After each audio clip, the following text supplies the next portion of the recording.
Hello, everybody. Happy Sunday to you. Welcome to your favorite Sunday sports stream. This is Point of View. I'm Bobby Munson, joined by an amazing panel of my good friends and guests right beside me to the left of my screen, but probably to, something like that. Anyway, it's 2/3 Andre C. How you doing, brother?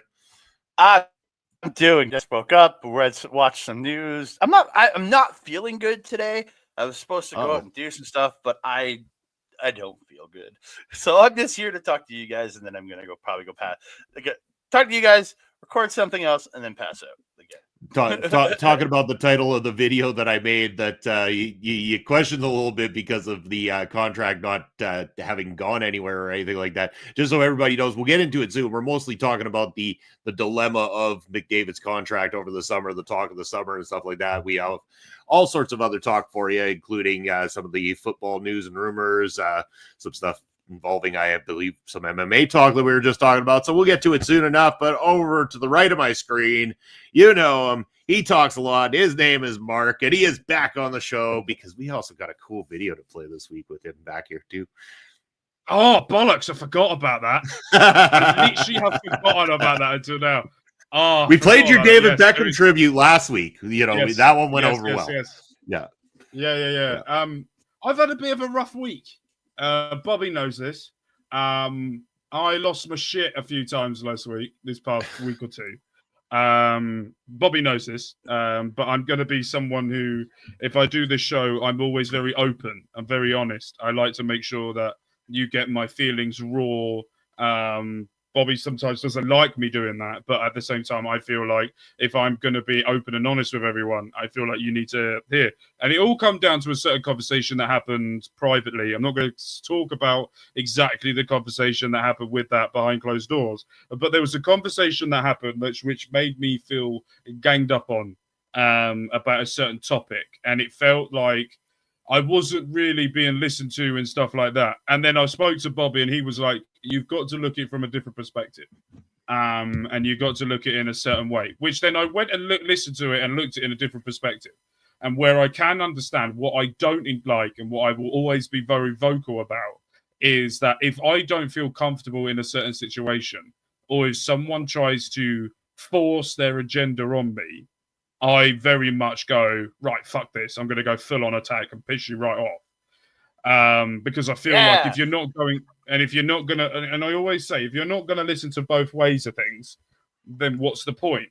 And that was my conversation. So I've had a bit of a tough week with work and stuff like that. And it's my son's birthday tomorrow. So we're very much trying to get all of that done. It's just been, Bobby knows this as well. And I don't want to go, I'm not going to go on it too much now. But I've had a tough week. I've really looking forward to this show because I have another rant that I need to go on, and that's about FIFA. But we'll get to that when we get to that. But yes, Bobby, how are you? How was PPW last night?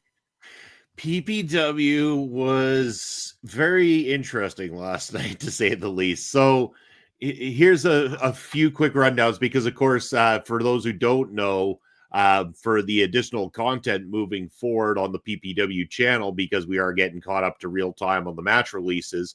So to extend that a little bit, Pop Smokes and I are going to be bringing our post-show review of PPW shows now to the PPW channel. So we'll be recording this Tuesday, and then this coming Saturday, you'll get our full-blown 100% review, match breakdown, everything that happened and everything. That's some of the things I can point out. Our summer shows notoriously don't sell out. They're usually well attended, but they don't ever sell out. Last night, first ever time that a June show for Prairie Pro Wrestling in our history, 100% sold out, and people were turned away at the doors due to the capacity. We also had our first complaint in the history of Prairie Pro Wrestling from a dad who brought his kid, and he said that the venue was a joke and that the Broadway trash spilt drinks on them, and they left after one match because he felt we were over capacity and that we were breaking fire codes, which we weren't. But, you know, all the more power to you for thinking otherwise, seeing as you know better than us. So to the guy who said that, thanks for the comment, because all that supposed Broadway trash are now going to come out in bigger numbers to drink and have a good time at Prairie Pro Wrestling. And Your kid wasn't the only kid there. So there's a lot of parents who consistently bring their damn kids to these shows, and those kids have a hell of a time and they enjoy it, and they're going to be future PPW stars themselves. Basser and Basser Jr. are always there, right? So there you go, right there. He had a blast last night, and he got himself a Jack Juicy and a Certified Beauty T-shirt from Chic and there as well too. So I've got one of those too. They're matching shirts last night. We had originally scheduled 6 matches for the card. Something fell through, so we didn't have the right amount of people. We ended up only doing 5, which is shorter than we normally do. But it was a lot of fun. We had a good time with it. We, 3 matches to kick off the night, intermission into 2 final matches. But then there was another announcement, because normally we would be waiting all the way till August before you see any more Prairie Pro Wrestling. However, Prairie Pro Wrestling has struck up not 1, but 2 interesting deals this summer.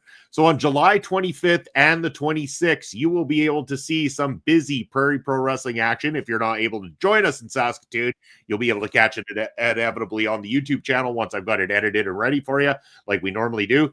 We have got 3 mini shows, so to speak. So on July 25th, you'll be able to find Prairie Pro Wrestling at the Beer Truck Wars in Saskatoon for a show that's being put on there.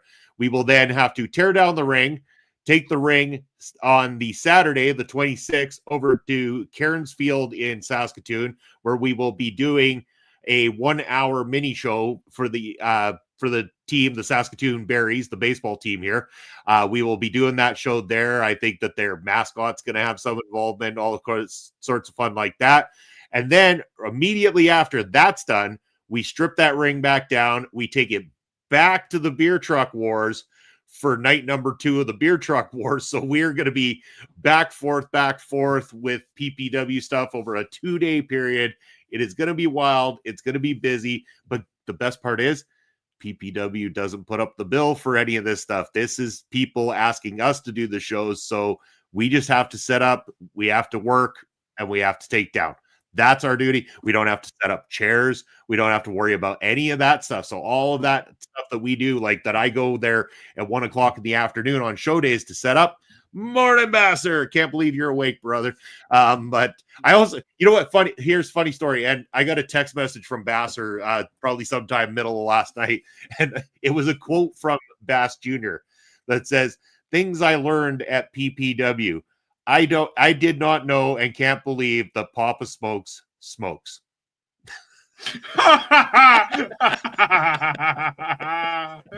It's that was the best quote ever. I was dying when I read it. I told it to my wife right away. She was laughing about it. It is so funny and so innocent at the same time. I can't believe Papa Smokes. Best line ever. I can't wait to tell Papa Smokes, because he is gonna get a kick out of that line. It was so good. Great. Overall, it was a blast. We had such a great time. As he said, he saw Papa puffing a dart at halftime and was shocked. Yeah, that bad Papa Smokes. Hey, what a bad influence he is. Now Bass Jr. is going to want to turn into Bass Jr. Smokes by the time he's an adult.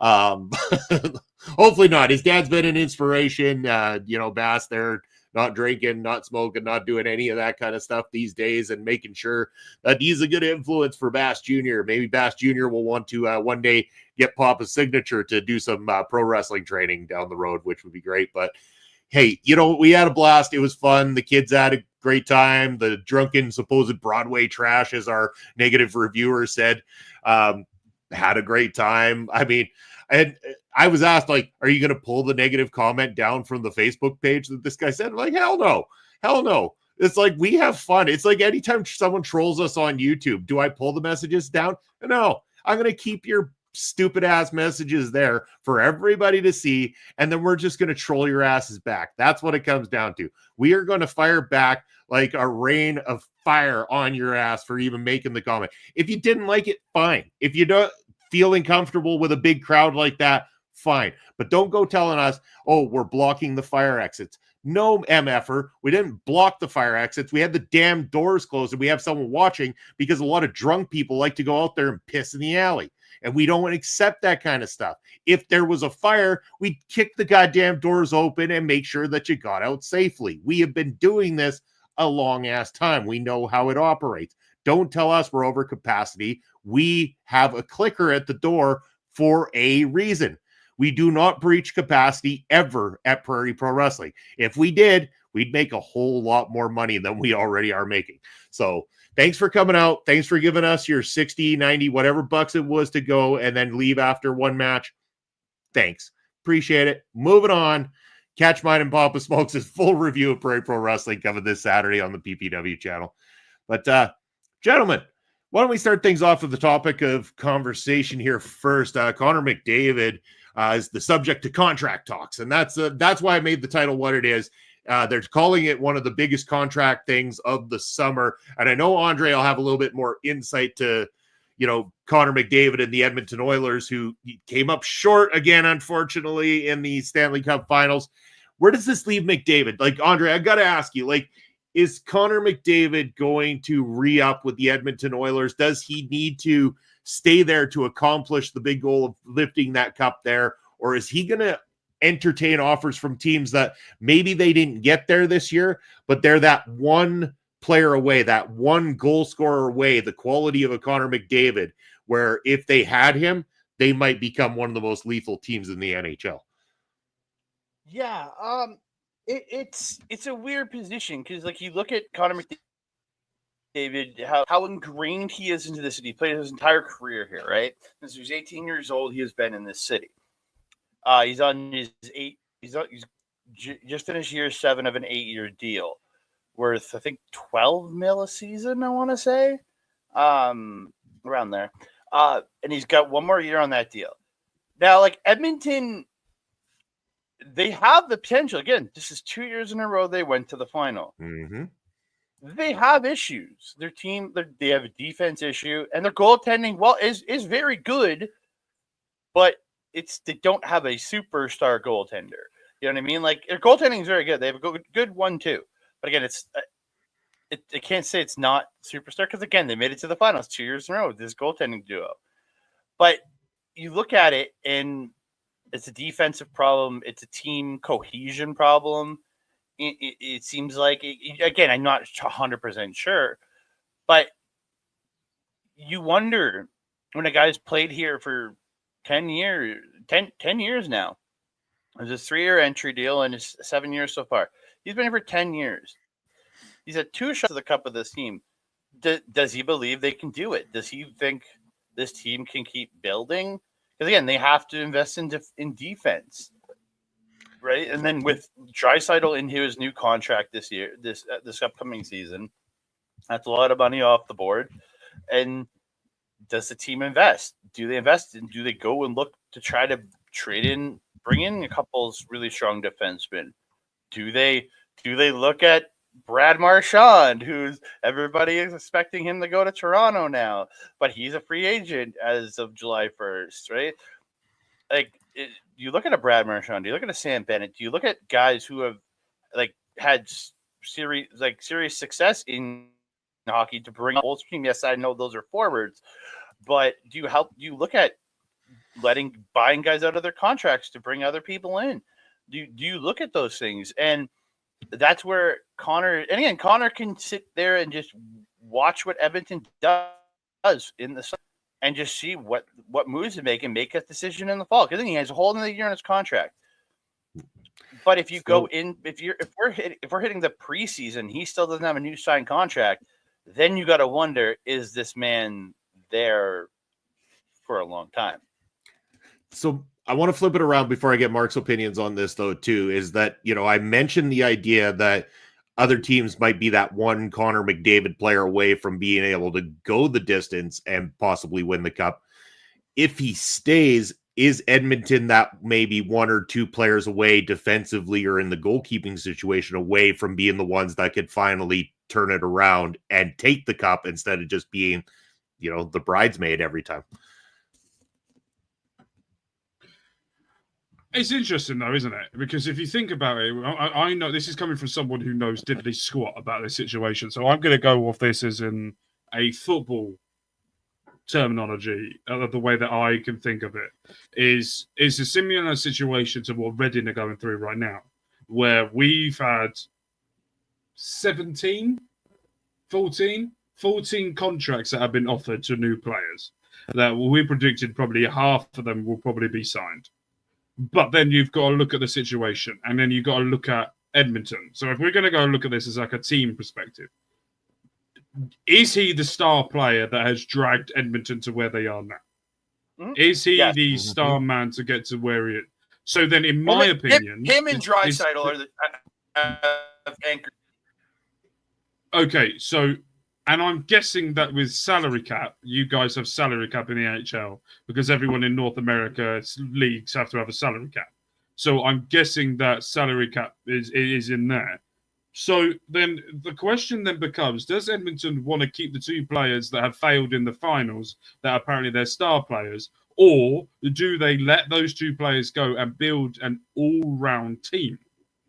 That's the question that they have to ask themselves. Do they want to keep having... Yeah, we got to a final, but we paid this guy $13 million a year, $12 million a year for this team. We also got another player that we've kept on. We had two really good players. I think you have 5 players on the ice at a time. I'm not sure how many you have on the ice at a time. Technically, 5 of the keeper. Yeah. So it's 5 and the goalkeeper. Okay. Mm-hmm. So that's fine. So it's 6 aside, basically, what it is, what you're doing. Then you're talking about the bench as well, where I think you have another 6 on the bench as well, maybe 7. I'm not sure how many you have on the more the bench. Than that, isn't it? 9, 13 more on the bench because you would have because again 12 forwards, 6 defensemen, and 2 goaltenders. Right, so you've got 19 players altogether in a match day squad. In a squad, including 20. The bench. 20. Okay, so we're going 20 players in a match day squad. Do Edmonton want to keep the tradition of what they're doing of paying 2 players and let the others sit around going, are we going to get a pay rise? Are we not? Or are they going to let the 2 players that are taking up most of the salary cap to spread it around? That's when one of them is signed for the next 8 years. Draisaitl this new season starts his new 8-year deal, so he is locked in. Wait, hold on. Fuck me. Oh, they got Chelsea contract. So he's on an. So his 8-year deal. Did you say that starts next season or this season? Starts this upcoming season. So he will be here for another 8 years. Mm-hmm. So then, what they need to do is that 12 million. Do they want to give him a bump up pay rise to Connor McDavid? Or do they want to go, right, let's have a look at where we're the shittest, right? And let's see if we can spend 6 million here, 4 million here to another position, 3 million here. Do we want to go to, and I'm going full football manager mode, so I do apologize. Do we go, is there a couple of youth players in the youth system that I like to look at that we can promote up into the first team? Saves us on some money, but at the same time, we can sprinkle a little bit more opportunities for younger players.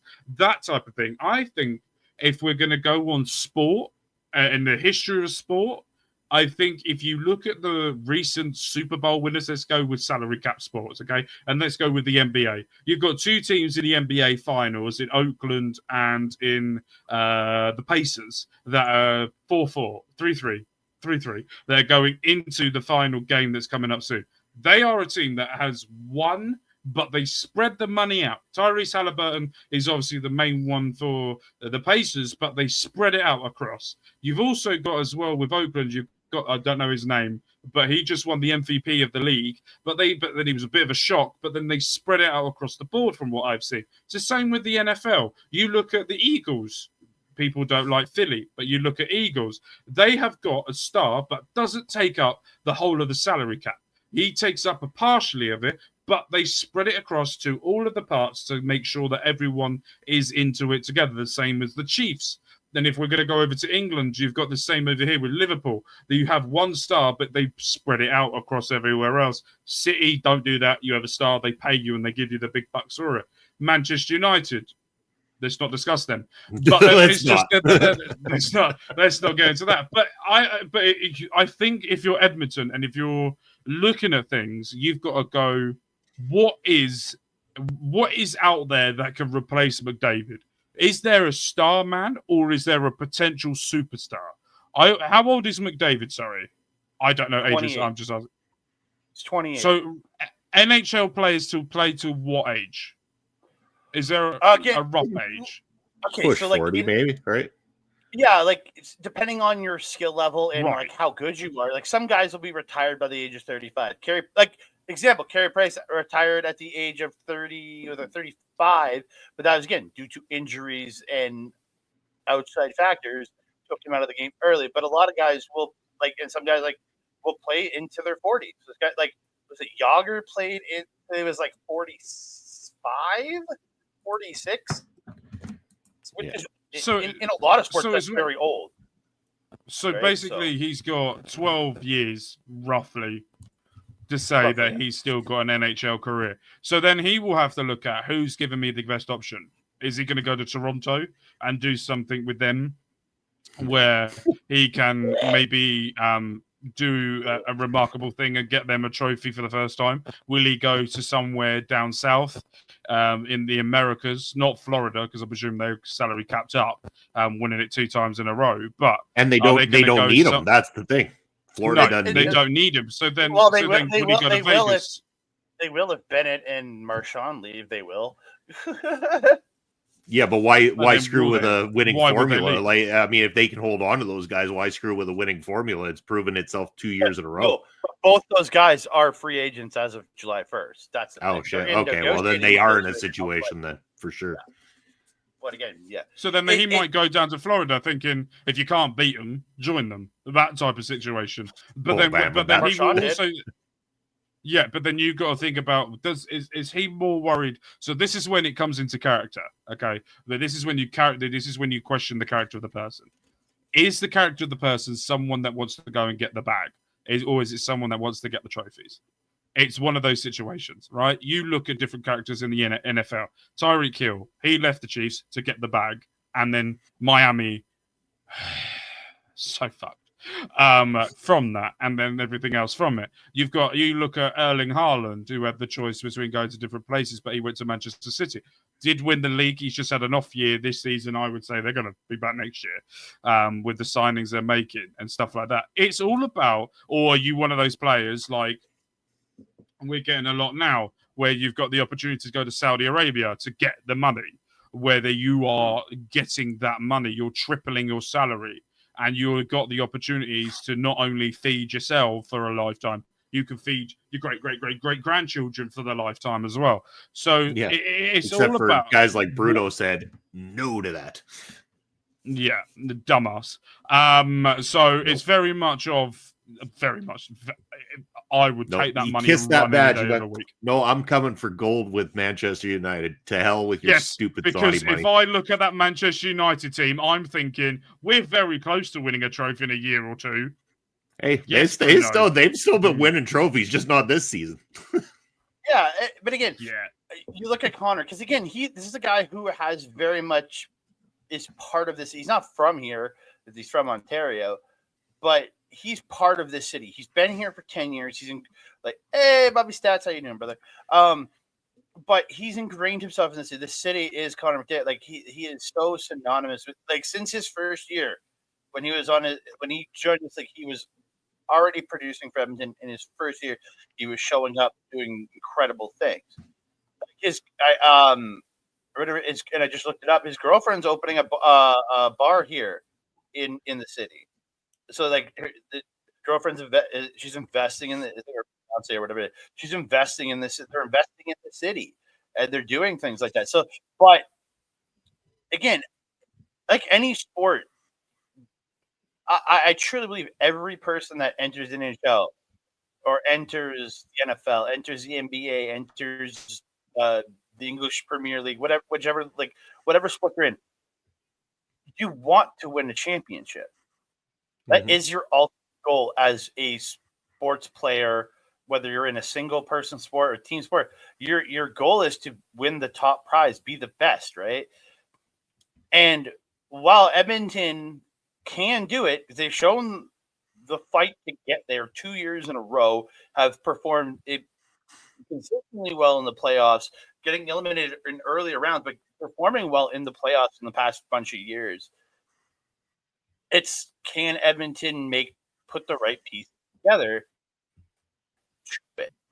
And I think this offseason is going to be the biggest point is if Edmonton builds in, like, again, the goaltending is fine. It's, I think, the defense in front of them that fails the goaltending, and that's why they're getting lit up so much, is the defense not doing their job.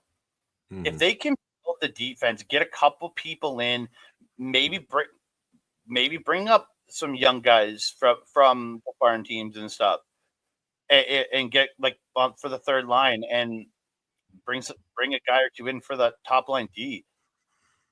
Then maybe that gives McDavid confidence to re-sign with this team. He knows they've shored up in the worst possible place is on their defense, and maybe he goes, okay, this is where I want to be. But if they don't make the right moves in the summer, he can look ahead and go, I'm just going to wait. And then if he doesn't sign, then Edmonton starts having to look. If he goes into the season with his contract expiring, do they sell? Because you can trade him away. And for any yeah. Thanks, Bass.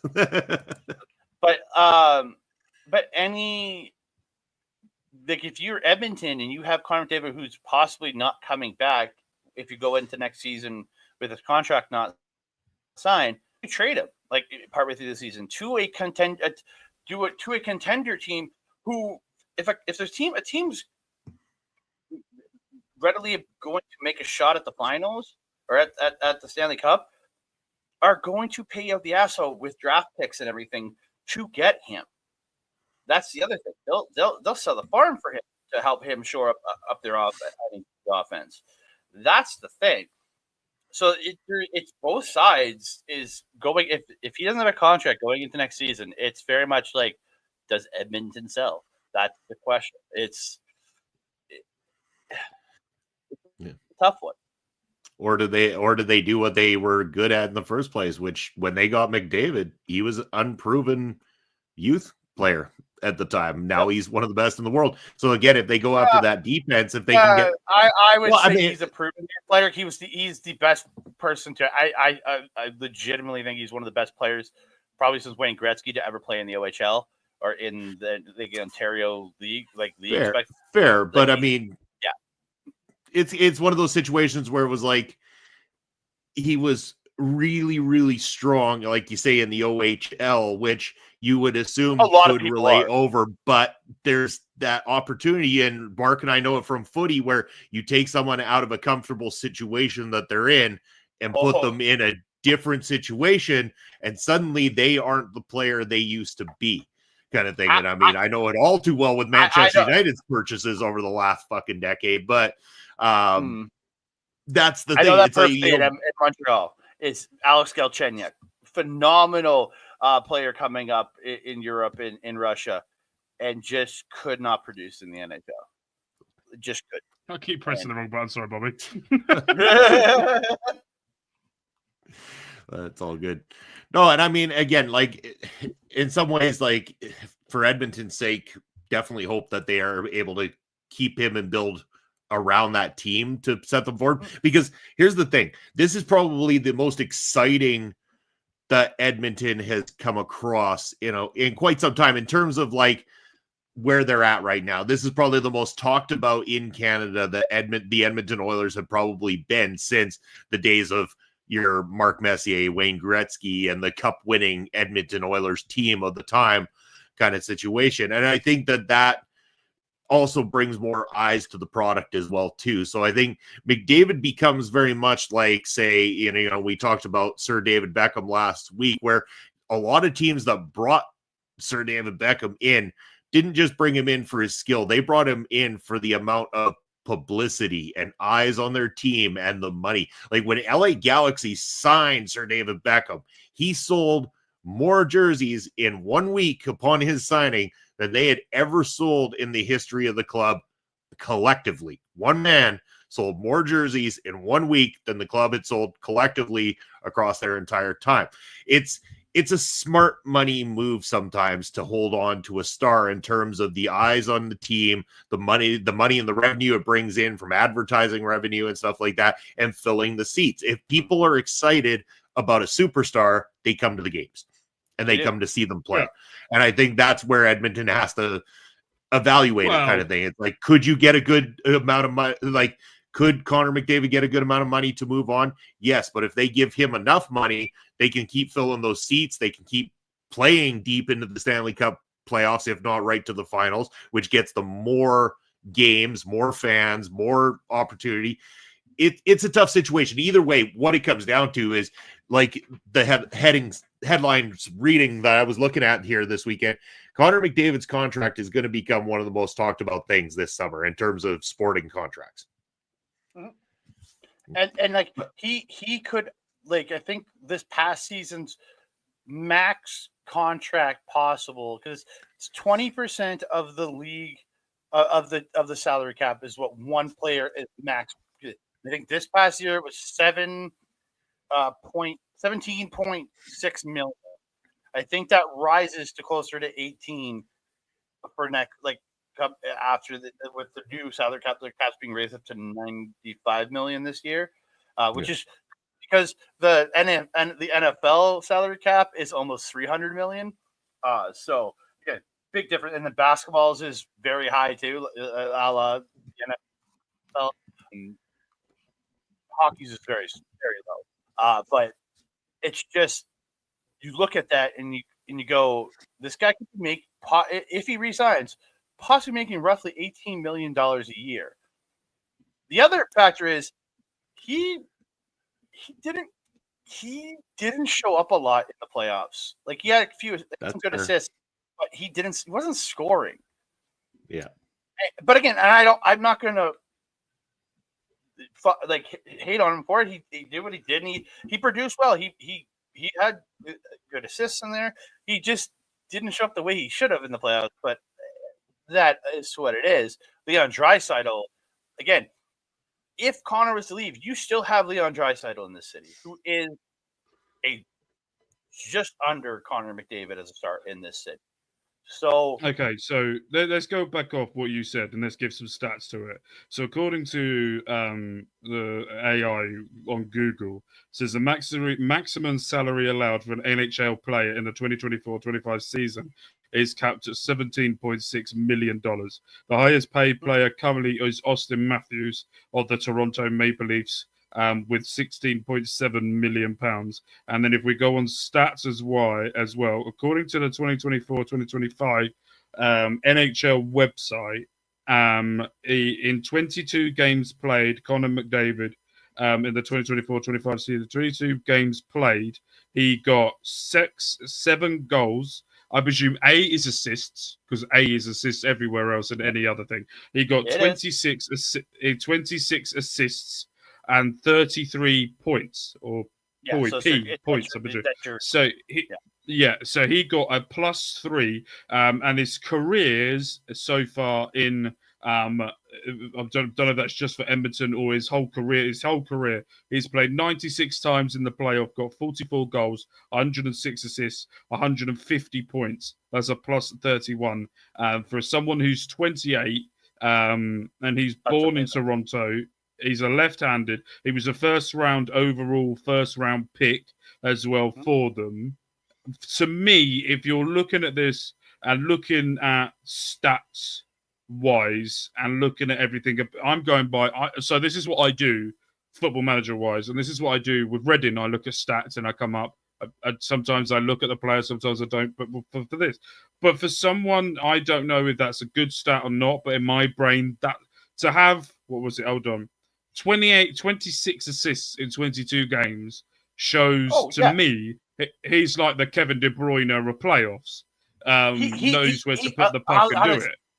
He is the modern age Wayne Gretzky to any hockey fan out there. Wayne Gretzky, well, he's now the second greatest goal scorer of all time behind Alexander Ovechkin, is the greatest points man for, I think he had like almost 1,500 assists in his career. The man was a prolific goal scorer, could make any goalie look dumb and look stupid. But he almost doubled his goals assists. So that man he's the greatest setup player in all of hockey history, is Wayne Gretzky, while also being one of the greatest goal scorers of all time. Connor McDavid is in that same boat. he is an amazing goal scorer, but his assists are like he sets guys up so freaking well to put that net. Going on what you said, I'm looking at another stat here. He got 26 goals in the whole of the regular season. He was tied 69th in the league for goals scored, but he was 4th overall in the regular season for assists with 74 with 100 points, and he was he's tied. He was 6th with 100 points and tied 39th with 20 plus points. If I'm Edmonton Oilers and I look at all of this, and he done well with all of it, the max contract you can do is 17.6 million. He was on 12 million. If I'm him, I'm going, right, how about 14? Right? Well, Let's go 14 million. 14 is what Leon's getting for this new contract start. He's getting 14. So I can see that maybe if I don't know if Connor. The thing is, I think you have to pay Connor on the level of Austin Matthews, who is making 16 million a year, 16 point something million a year, because he signed maximum when his contract. When he signed his contract, he signed maximum. So, got to make those choices. Like, do you think he's worth as much Matthews, and he's worth more? Who did you say was the other bloke that's on? Who's the other bloke on the team that's getting paid quite a lot? Did you say? I can't remember the name. Draisaitl. And how much is he getting? I don't know what he got up now, but his new contract that starts this year is 14 million per year. Okay, so let's say he's getting 14 million. Let's say that David McDavid wants 14 million. Okay, to make it the same, brush it over a certain amount of years. I don't know how you do that in the NHL. So that's 28 million pounds in the 2025-26 season. For every team, we'll have a 95 point. No, fuck off. I'm trying to do maths here on the calculator while I talk. 95.5. Fucking. Why have I put the point? I don't need to do that. 95.5 million pounds. So that means the whole team collectively, they will have 67.5 million pounds to spend on what is that? I wish it was pounds, because that'd be way more money. But yeah, but that's dollars. $95 million. Okay, so I say pounds, but it means dollars. So just go by that. I knew I could tag that up really good. So that's 2 players, and you say there's 20 roughly on the starting and bench, right? So if we divide that by 20, so plus you're saying. And then you also have to add in your like you also have like your contracts also affect the teams that are in your farm league. Do also affect, but a lot of those are being paid under $1 million per year. Okay, so if my maths is correct, which I'm guessing it isn't because it's me. If we're going to go with all 20, I've divided the 6. Let's say I've done 20. From the 67.5 million pounds, right? Divided it roughly. Say it's saying that from then on, every other player will have to earn 3.375 million pounds a season. Now, here's the thing: if I'm McDavid, it's right. Okay, then let's do a question. Fuck it. Let's do a different way of looking at this. Fuck it. If you were McDavid, do you stay for legacy or do you leave for money? Andre, for you. I would say stay for legacy. I think the guy, again, he's invested in the city. He's such a big part. I think his legacy means something to him. And again, like this season he only played 67 games and he put up 100 points. In his full seasons, he's been putting up. His best season was 2 years ago and he had 153 points in a year. His legacy is there, and I think Edmonton will pay him. They'll go for the money, whatever money he wants. They'll pay him, and he wants to take Edmonton there. I believe he resigned. No. I'm not saying. No. I'm not saying if he will. I'm saying what would you do if you were in his shoes? If you're him, what do you do? Do you go to somewhere? No. Okay. Take your hatred for the Maple Leafs out of it, right? Take your hatred for the Maple Leafs out of it for 2 seconds. If they're offering you more money for a potential chance of turning that franchise around, do you take that or not? Or do you go somewhere else? Let's say, I don't know, Arizona, who have a team. I don't know if they do. I'm just lying here at this point. If I don't want to re-sign with Edmonton, yeah, go where the money is, right? But again, it's the problem is nobody can talk to him until the end of next season. It's not like they could be making mid-season talks unless a team's trying to trade for him. That's the one thing that you can't do anything, right? You can't make offers while he's still actively under contract, right? There's no, unless like they get permission, like if he's not signed by the end of next year, can ask permission to speak with him or with his agent, and then Edmonton can say, yeah, go ahead if they're not bringing him back. But like, if he doesn't want it, like, but I would go for the money because I'm a greedy, evil person, so I would go for the money. Bobby, if you were in his shoes, what would you do? Would you go to, let's hypothetically say, I don't know who a new franchise is, but let's say there's a franchise down south that's offering you the max salary to turn that franchise around and to get butts indoors. You'll get more incentive, but there is a caveat that you may not make the playoff. Or would you stay at Edmonton Oilers where you're going to get a little bit of a bump of the money, but there's chances of you not getting the max bag, but you've got chances of playoff? What would you do? I stay for legacy because when it comes to the money, especially in sport, I do one of this when it comes to the money because, like, and I'll put this in footy terms. If I am a professional football player, hypothetically speaking, that's the career path I would have taken.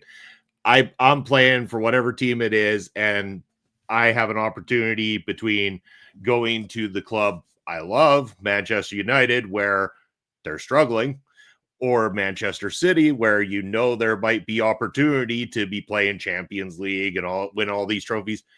I'm sticking to what I want my legacy to be. And I'm going to the club that I love, I respect, that I want to kiss the badge for.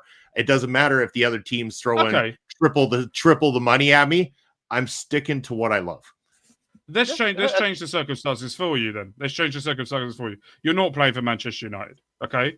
So let's say you're playing for, I'm going to go abroad because I'm not going to do an English club because that's unfair on you. Let's say you're playing for Lyon, okay? You're playing for Olympic Lyon. You're just outside. You've made your legacy there. You're not a fan of them. You're a Manchester United fan. You're still Bobby Munson, okay? You're still Bobby Munson for this open. But you're playing for Lyon. You're doing really well. They're nowhere near the Champions League. They're mid-table, let's say. But then you're running out of contract. You're in the Bosman rules, which means any club can now offer you a contract around the world. Let's say Real Madrid come to you and say, we're going to triple your wage. We're going to give you Champions League football, and you're going to be the marquee player.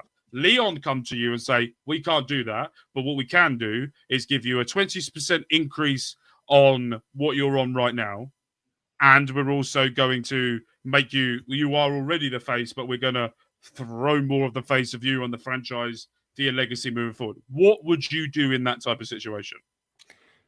For me, it's really going to depend on how much I enjoy the current club in that situation, because again, it's not my preferred club personally, but maybe I've made the right connections there. And if they're offering me something that I appreciate, where I can stick with people I know and I trust, again, it's a gamble. You might go for more money. You can go for more money and end up being on the bench because one or two times you didn't quite fit in with the team, or a new manager comes along and you don't fit the style they're looking to play. Suddenly you're a guy on the bench, where the other one, you might be the star. You might be the player that, changes things around. Maybe the next season, because of that, sticking around and sticking with those players that you've gotten used to and they've gotten used to your style, maybe despite the fact that you might be the underdogs, you might all of a sudden find yourself in a better position, because there's one thing in football that I truly understand is that it's not always about the individual player. It's about the team collectively and sticking together and getting to know one another.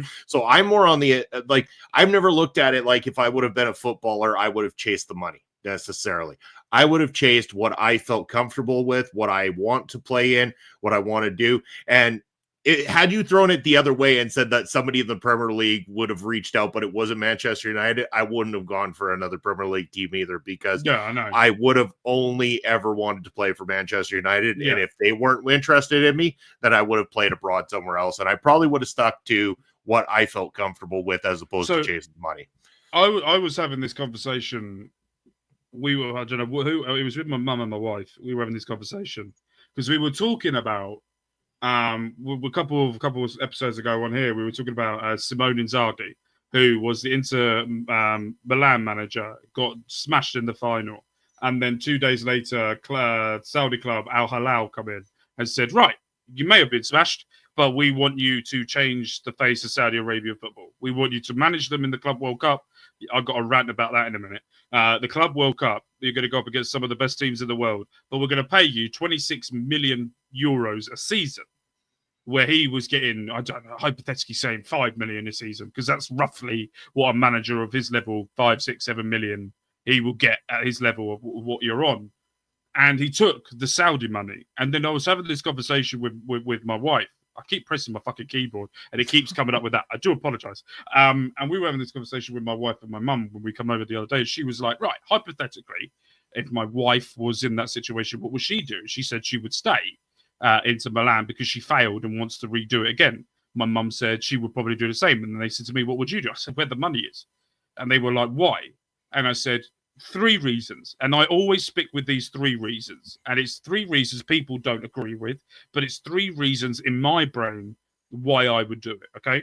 So one of the reasons is I want to make change. And if I'm going to make change, I need money to do so. Okay. I'm going to need that bag. And I have been poor way too much in my life to carry on being poor. Now, I'm not saying footballers or athletes are poor before you go into anything else. What I'm saying is they're nowhere near that. But what I'm saying is it's happened to me for so long. I'm finding a way of getting that money, and I'm making sure that my children, my great children, that they don't suffer. And there's a benchmark for them to help them push forward. The second thing is I would like to go to a country and make a statement, as in what, i.e. Lewis Hamilton does. If he goes to different places, he wears a certain helmet or does a certain thing to publicize different things in that area, to not get political on the show, to help gain traction to a certain action towards it. If you don't know, I'm not allowed to get political. Google Lewis Hamilton in different in Asian countries, then you'll understand. And then thirdly, 100% culture. I want to experience different cultures. I want to experience different places. I want to understand, rightly or wrongly, I'm in a weird mood recently since the football season's finished. I've been learning politics, I've been learning cricket, and I've been learning rugby. Ever since the football season's finished, I have been watching so many politics shows, so many rugby shows, so many cricket shows, so I can have an understanding of different sports, right? And then it's same with me. I want to go to different places to experience different cultures. That's why I, as much as people go, well, you can't go that because of this, do all that bollocks. I go, no. Listen to what I'm saying. I'm not saying I would happily take blood money if there was a way that I could change ways and different ways of doing things, right? That's why next Saturday I'm doing the Night of Champions review show on my channel. But I will make a statement during that. I'm not saying that you have to, and this is the one thing I hate about society today, is you can't have an open dialogue conversation about differences of opinions. And we spoke about this before. It's one person has to be right. No. I understand what you're saying, but listen, let's talk about this. No, can't do that anymore. And this is when it comes to footballers and going to hockey players. When they go and chase the money, I always go to them, all right, good on them. Go for it. Go for it. It's Davis and his wife, because I remember you saying, I think you said his wife or fiance, girlfriend, whatever, has opened up a coffee shop. All right, if he goes to a different place, gets more money, she can take that and make it a franchise with different places. She can put that more money for her. So that's what I'm trying to say. There's always a thinking behind things. I think he's going to stay by what I've read online by the time we've all been talking. I think he's going to stay by what I'm saying. But at the same time, it's interesting. You can also look at like PK Subban is a perfect example of a guy who left team in Montreal, but still kept investing in Montreal. He kept putting money into he was investing in when he was there, he kept putting money into a lot of that stuff until he retired. And I think he still, even now with talking in Canada money, he still invests back in Montreal in the community. Do you know what? Who I think is the perfect example for what you're just saying, and that is Sadio Mane. Right, Sadio Mane is a very well known footballer in England for the Senegalese national team. Right, he played for Southampton, come through the youth ranks, and then got moved to Southampton, and then in Senegal he built a school for free of charge for them in Africa. He then got moved to Liverpool, where he then built a hospital for his home community.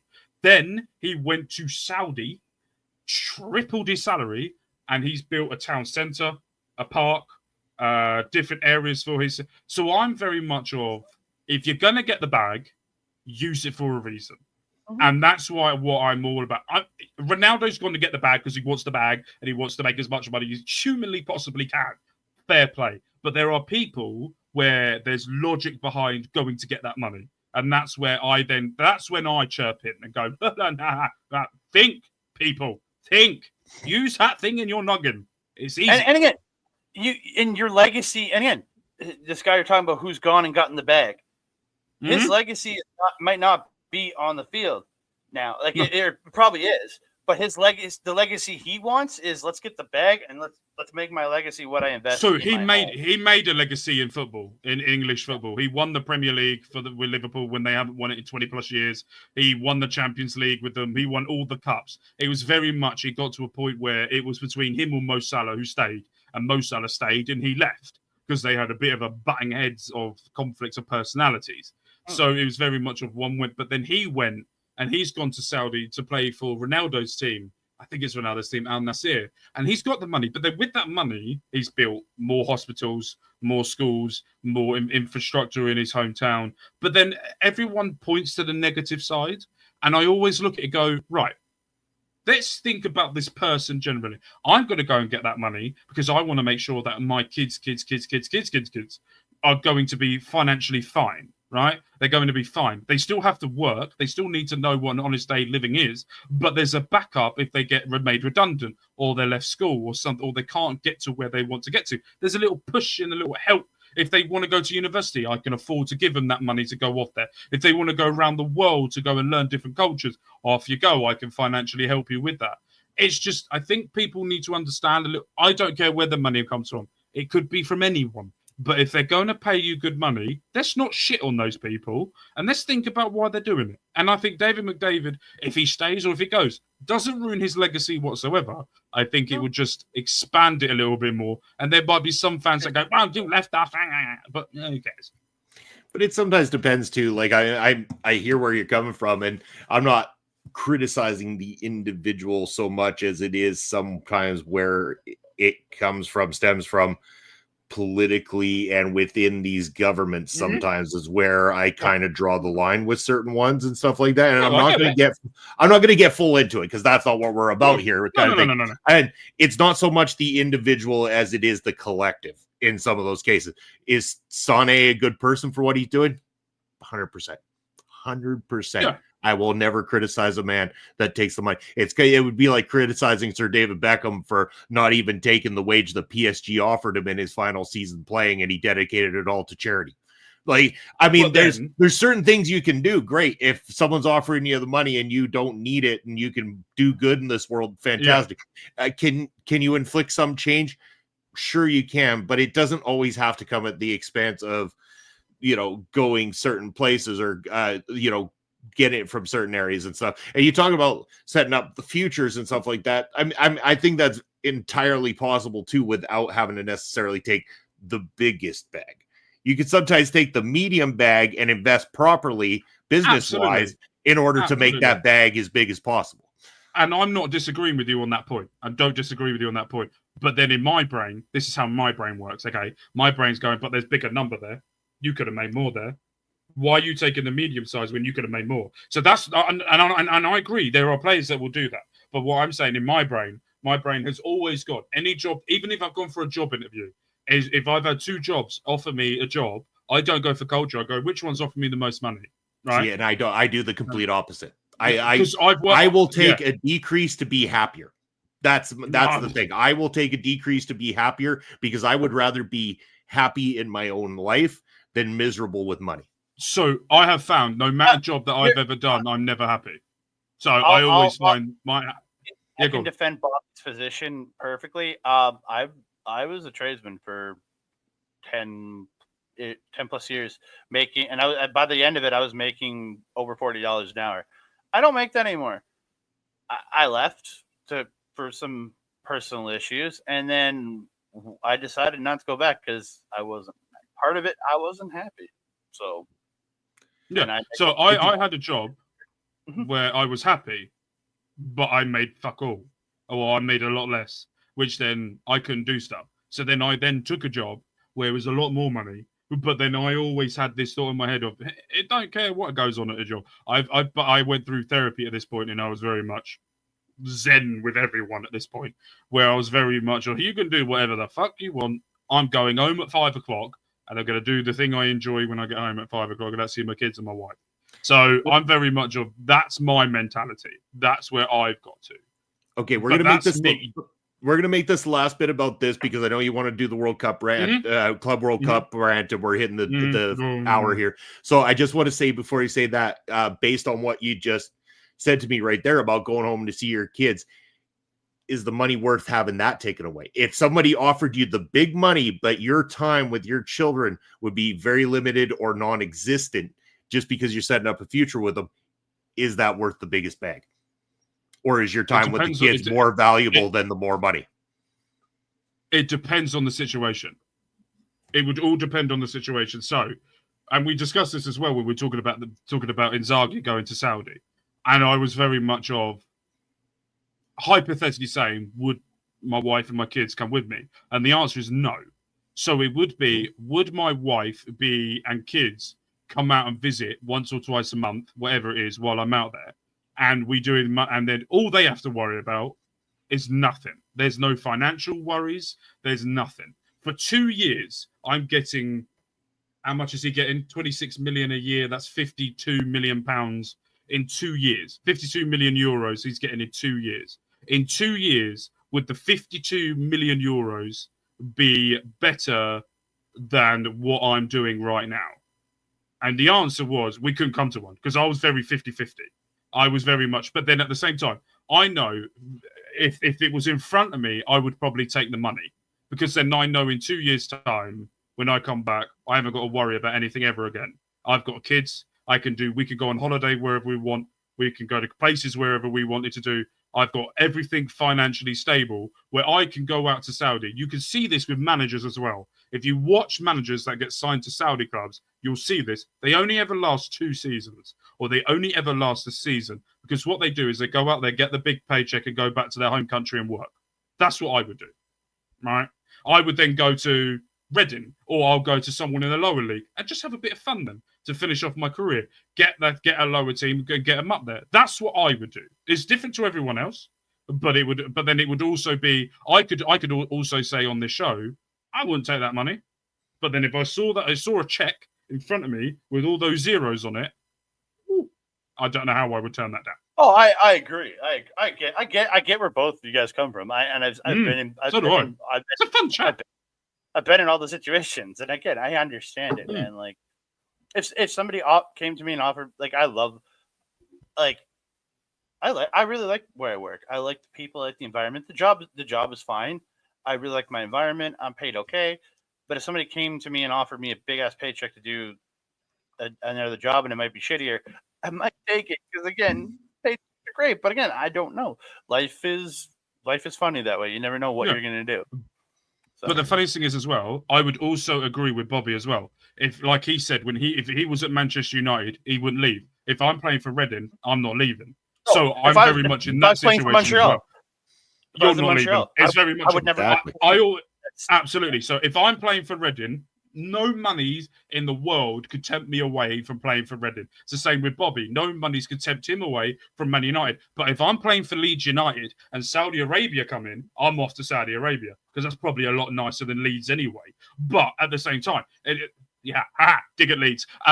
So it's all about home team. If I'm a manager of Reading, never leaving. If I'm playing for Reading, never leaving. But if I'm not playing for Reading, I'm finding that money. That's how my brain goes about that.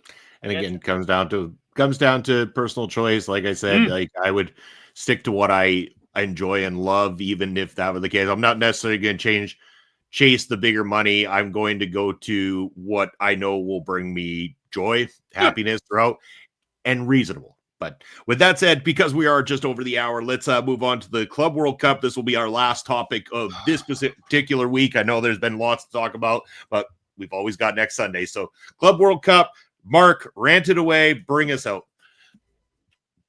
Why, of God wise, did they decide to put the Club World Cup in America? For a country that doesn't give a toss about this sport. Not only that, I'm going to shout again, why oh why have we given them the World Cup? Because by God, the attendance, there has been some good football. Good football. Flamingo beating Chelsea the other night.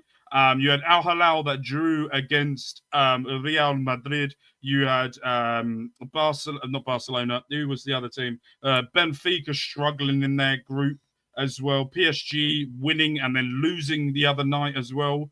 Inter Miami beating Porto. Yeah. Inter Miami. Messi scoring that free kick to beat one of the longest legacies in Portuguese football. I think the Club World Cup, if they did this during a season instead of an end of the season, would have got a lot more popular. I think that the prices that they've had to reduce it by 50%, 75% in some places. Ticketing pricing has been ridiculous because they're not getting the attendance. Why are they not getting attendance? Well, because you're in a country where a big orange man is fucking everyone over. And not only that, no one gives a damn shit about it because you guys haven't publicized it good enough in America. Why are you only publicizing Messi? You had Seattle Sounders. You had Benfica that are going out there. One of the most league wins in Portuguese history. Porto, one of the biggest legacies in Portuguese football. Manchester City, growing a legacy worldwide. You got Chelsea, growing a legacy that have won Champions Leagues. They're the first club ever to win the Champions League, Conference League, and Europa League.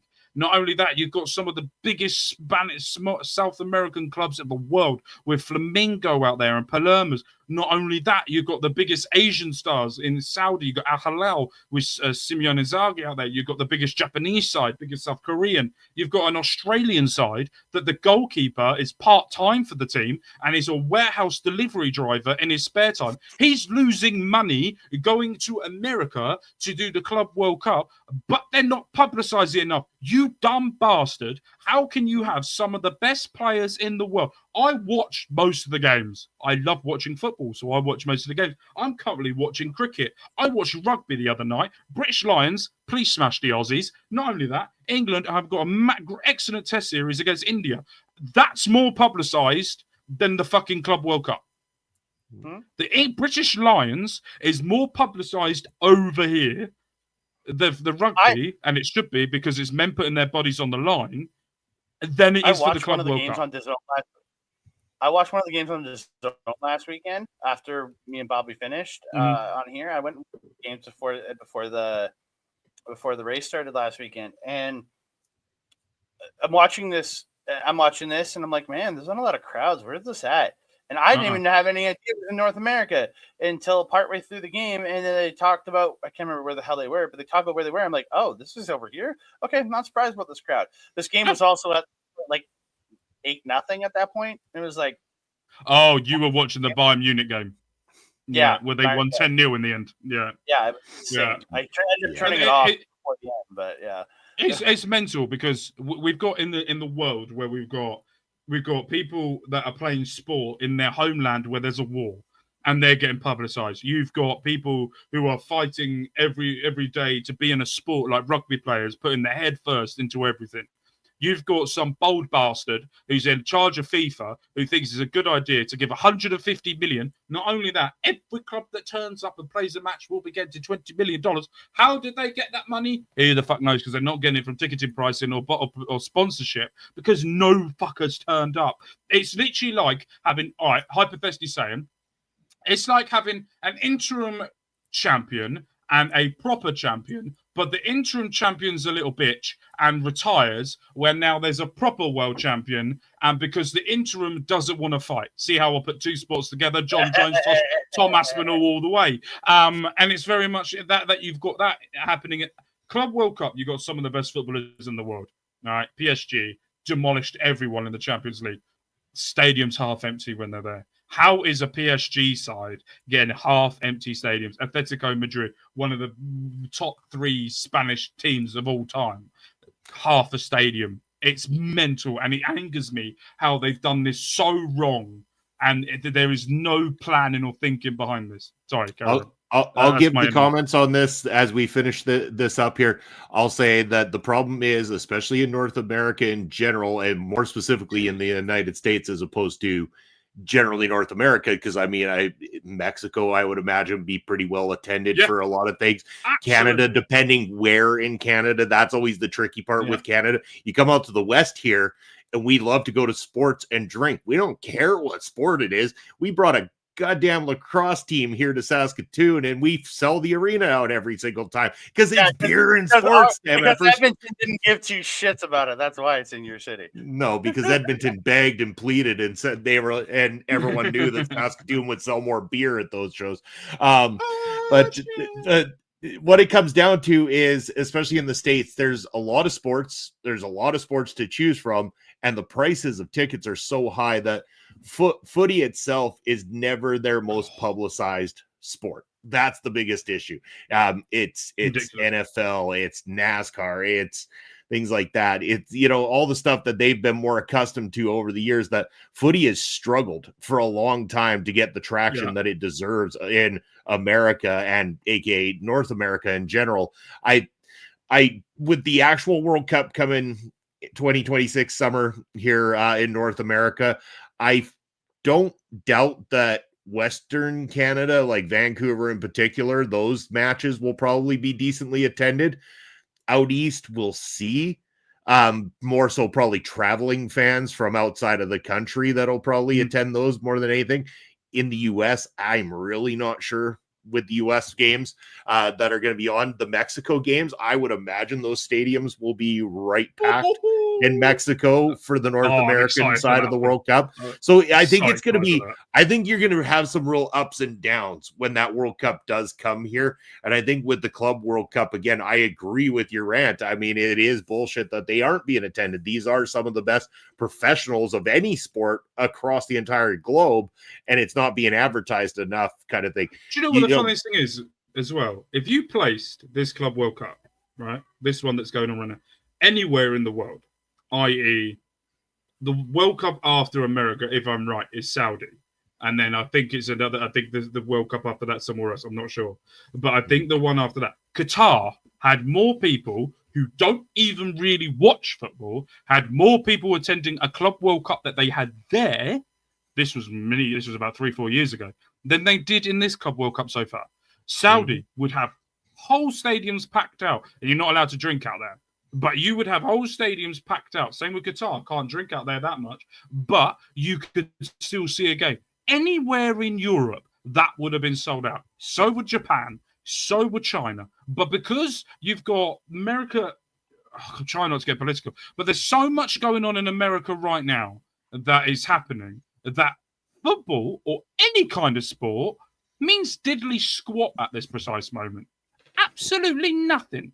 They even tried to get influencers to sign up to help them. Speed was the only one that would do it because he got paid quite a bit of money for it. But he got paid to do the influencing of the trying to promote the Club World Cup. And it was promoted on talk shows and stuff.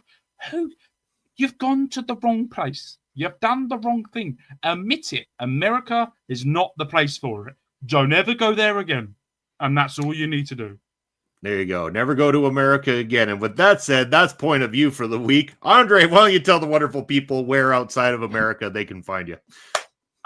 You can find me always here in Canada. You can find me here in Canada because all 3 people on this show, we're not in America. Only the other guy that doesn't. It's funny that the guy that doesn't show up is the American. Yeah, there's something to say about that. Kind of like their audiences at sporting events. But I will be back this coming there's Wednesday. too many jokes. There's too many jokes. Sorry, go on. I'll be back this coming Wednesday with that American, Ed, as we bring to you the Marvel Talk returns as we are reviewing the first 3 episodes of Ironheart that dropped on Tuesday. And then the final 3 are dropping the following week. We will be chatting about the first 3 episodes. Looking forward to that. Me and Ed will be there. I don't think Peggy's not. She'll be set up at least for this week. I know that. So hopefully she'll be back. Maybe she'll be back for the final 3 episodes of Ironheart. I don't know. But me and Ed will be there this Wednesday. Then over on Backbreaker Video, you can find, I'll have a couple episodes coming out this week. I went to 2 wrestling shows these past couple of days. I went to Black Hole Wrestling on Friday. That review will be coming out. The Pop Spot will be coming out reviewing that with my co-host AWS. We'll be dropping that on Monday morning over on Backbreaker Video. And then a review of the RCW show is right now being planned to come out on Thursday morning over on Backbreaker Video. So check those out over there. Perfect. And Mark, outside of America, where can the people find you? Fucking everywhere. On Mark Talks Football, we've got coming up this week. We are carrying on with our new series, and now we are in Australia, where we are going to be doing the Football Manager over there. Yesterday was a cup final. Can we win our first trophy? That was in yesterday's episode in Australia. And then the new regular season starts now. On Mark Talks Wrestling, I've got a couple things coming up for you. We've got SummerSlam starting tomorrow. We've got GCW starting the final GCW show because it's being changed to something else.